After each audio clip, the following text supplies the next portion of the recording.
Datang ke kondangan, Dewi Persik dipuji kelewat ramah. Istri Angga Wijaya mau diajak foto ibu-ibu. Pedangdut asal Jember Dewi Persik kembali jadi sorotan.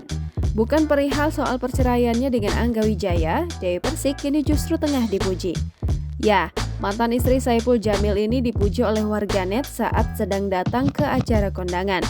Rupanya acara kondangan tersebut adalah pernikahan Lebi Wilayati, keponakan Dewi Persik. Dalam acara tersebut, Dewi Persik yang dikenal sebagai artis pun langsung menjadi pusat perhatian.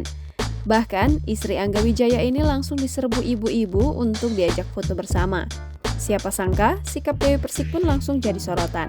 Dalam acara tersebut, Dewi Persik tampil dengan balutan baju sederhana dengan riasan yang tak mencolok. Penampilan pedangdut yang akrab disapa Mami DP itu dipuji ramah dan rendah hati. Selain penampilannya yang cukup sederhana, DP bersedia diajak foto oleh sejumlah tamu yang hadir.